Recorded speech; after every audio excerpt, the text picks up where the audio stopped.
Amigos, soy Monseñor Santiago Herrera y continuamos con el análisis de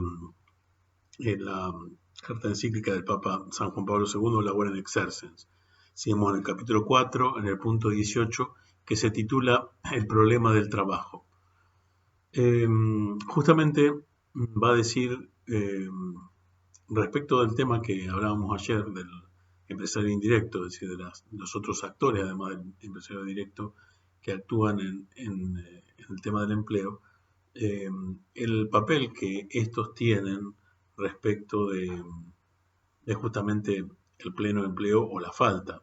de ese pleno empleo. Dice el Papa, considerando los derechos de los hombres del trabajo, precisamente en relación con este empresario indirecto, es decir, con el conjunto de las instancias a escala nacional e internacional responsables de todo el ordenamiento de la política laboral, se debe prestar atención en primer lugar a un problema fundamental. Se trata del problema de conseguir trabajo, en otras palabras, del problema de encontrar un empleo adecuado para todos los sujetos capaces de él. Lo contrario de una situación justa y correcta en este sector es el desempleo,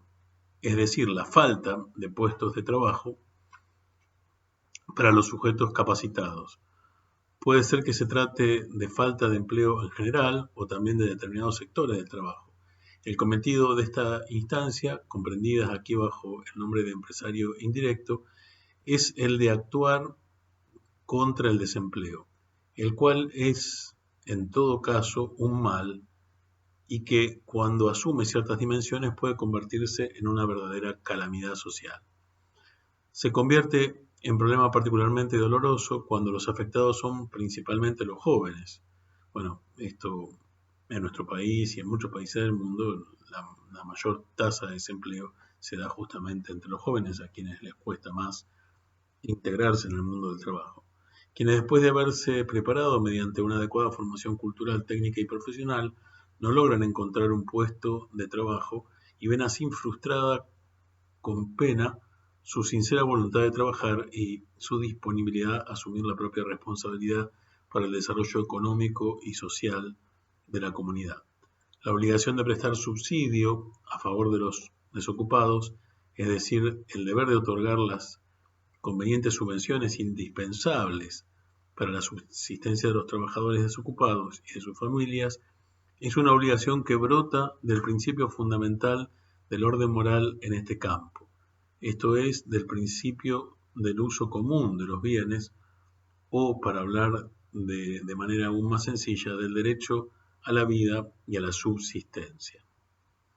Permítame decir respecto de esto, ¿no es cierto?, un tema que a veces uno escucha, como muchas veces hay dificultades justamente en el cobro de los subsidios porque están a nombre de uno de los cónyuges. No conozco exactamente el tema, pero es lo que uno escucha.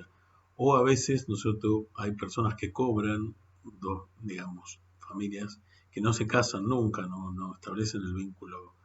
y viven como una especie de concubinato, porque justamente cada uno de ellos cobra ese subsidio, lo cual me parece bien, digamos, a ver, si hemos pasado a una sociedad más igualitaria, sería lógico que se cobrara de esa manera, ¿no es cierto?, el subsidio, es decir, que se ayudara de ese modo, es decir, a cada uno de los que ejercen, por ejemplo, en una familia, la patria potestad, sería como lo más lógico, y si estuvieran divorciados, ¿no es cierto?, que podría ser una posibilidad, también que eso estuviera contemplado, pero que se favoreciera no el divorcio, justamente, sino que se favoreciera la unión. Fíjense que con estas políticas de que el cónyuge casado no puede cobrar a veces los subsidios, lo que se está favoreciendo es el no compromiso social, el no producir la unión. Con lo cual es un tema que, como ha cambiado mucho las variables de los vínculos sociales, es algo que debe ser estudiado para que la sociedad se estructure de un modo más justo. Bien, sigue diciendo el Papa, para salir al paso del peligro del desempleo, dicho sea de paso, si uno mira las estadísticas, hablando del peligro de desempleo, estamos en medio del peligro, particularmente en nuestro país, ¿no es cierto? Bueno, si lo comparamos con lo que pasó en el año 2001, ¿no es cierto? 2002, la situación en Argentina ha mejorado actualmente, ¿no es cierto? Pero de todos modos, eh, si uno mira las estadísticas, desde 1980, que es cuando esto se escribió, hasta ahora, no han parado nunca casi de crecer el desempleo. Ha habido momentos peores, ¿no es cierto?, como las crisis del 2001 y otros momentos críticos, pero y también determinadas políticas más financieras o más menos humanas han favorecido, ¿no es cierto?, este tipo de situaciones. Y justamente es lo que habría que no hacer o evitar, junto con otras prácticas que deberían estar eh, en la mente de aquellos que son empleadores indirectos, a la hora de pensar cómo ordenar, ¿no es cierto?, el empleo y el desempleo y la formación, ¿no es cierto?, de los futuros trabajadores en nuestra patria y en el mundo, ¿no es cierto? Entonces, para salir al paso del peligro del desempleo, para asegurar el empleo a todos, las instancias que han sido definidas aquí como empresario indirecto deben proveer a una planificación global con referencia a esa disponibilidad de trabajo diferenciado, donde se forma la vida no solo económica, sino también cultural de una determinada sociedad. Deben prestar atención, además, a la organización correcta y racional de tal disponibilidad de trabajo. Esta solicitud global carga en definitiva sobre las espaldas del Estado, pero no puede significar una centralización llevada a cabo unilateralmente por los poderes públicos. Se trata, en cambio, de una coordinación justa y racional en cuyo marco debe ser garantizada la iniciativa de las personas, de los grupos libres, de los centros y complejos locales de trabajo, teniendo en cuenta lo que se ha dicho anteriormente acerca del carácter subjetivo del trabajo humano. Es decir, que el Estado tiene una tarea, ¿no es cierto?, de promover, pero no de centralizar, y justamente promover a todos los actores, incluido a los mismos empresarios, a los mismos empleados, que también podrían constituirse, ¿no es cierto?, en empresarios indirectos de estructuras cooperativas, como de hecho se ha intentado hacer, a veces con éxito, a veces con verdad, a veces truchamente, pero que sería uno de los caminos justamente de buscar modos de empleo nuevo para que las personas puedan integrarse en el trabajo. El hecho de la recíproca dependencia de las sociedades y el Estado y la necesidad de colaborar en diversos sectores requiere que, manteniendo los derechos soberanos de todos y cada uno en el campo de la planificación y de la organización del trabajo, dentro de la propia sociedad, se actúe al mismo tiempo en este sector importante, en el marco de la colaboración internacional mediante los necesarios tratados y acuerdos. También en esto es necesario que el criterio a seguir en estos pactos y acuerdos sea cada vez más el trabajo humano, entendido como un derecho fundamental de todos los hombres. El trabajo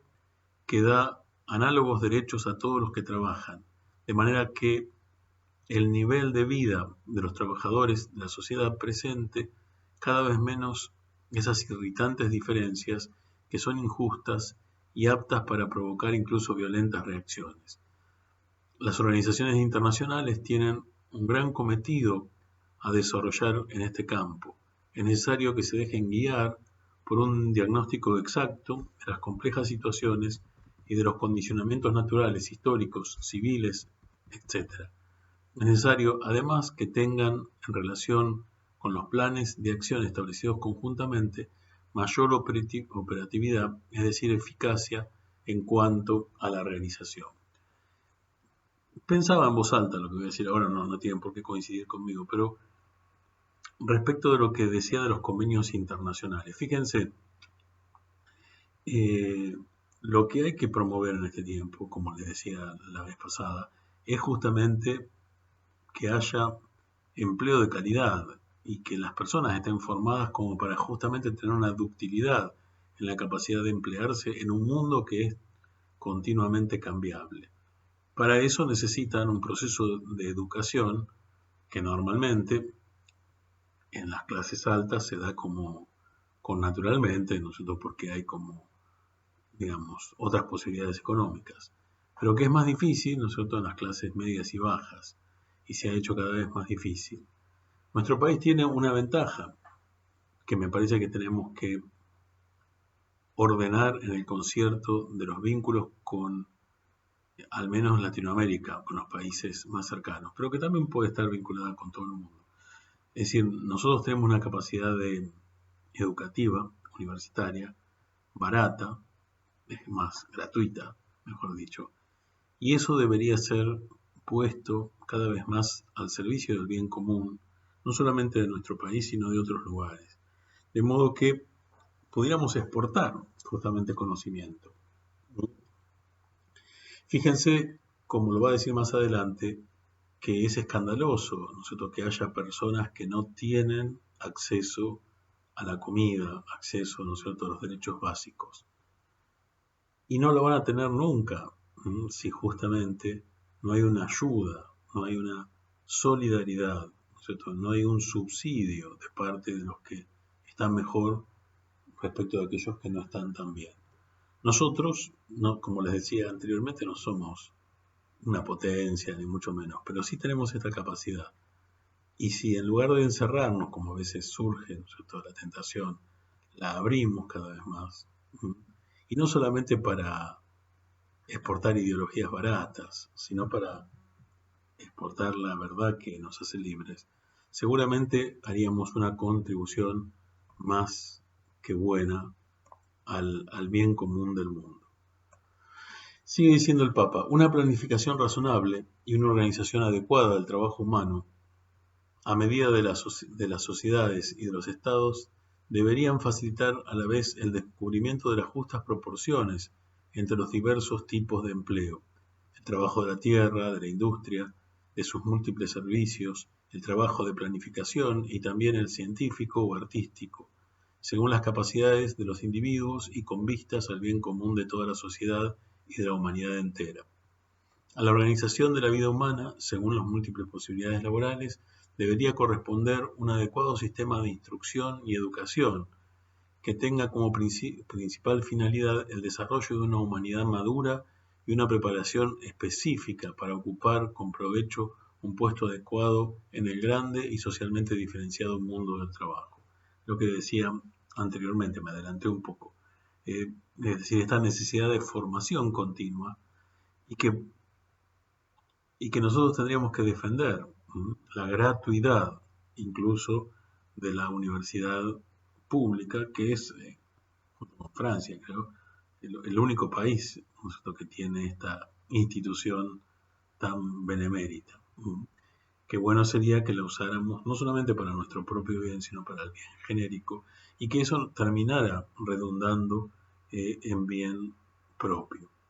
Echando una mirada sobre la familia humana entera, termina diciendo el Papa, esparcida por la tierra, no se puede menos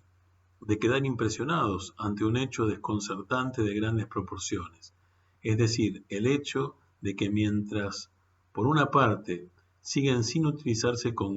conspicuos recursos de la naturaleza, existen, por otra, grupos enteros de desocupados o subocupados y un sinfín de multitudes hambrientas. Un hecho que atestigua sin duda el que dentro de la comunidad política, como en las relaciones existentes entre ellas a nivel continental y mundial, en lo concerniente a la organización del trabajo y del empleo, hay algo que no funciona y concretamente en los puntos más críticos y de mayor relieve social. Ciertamente, ¿no es cierto?, este tipo de cosas que lejos de ir solucionándose a veces parecieran agravarse, es una interpelación, un llamado. Una cosa muy buena que haríamos también es dejar de lado las controversias, ponerse a estudiar alguna vez esta documentación. Normalmente cuando la Iglesia habla de este tipo de cosas, salen a pegarle a la coyuntura, a decir que tal el Papa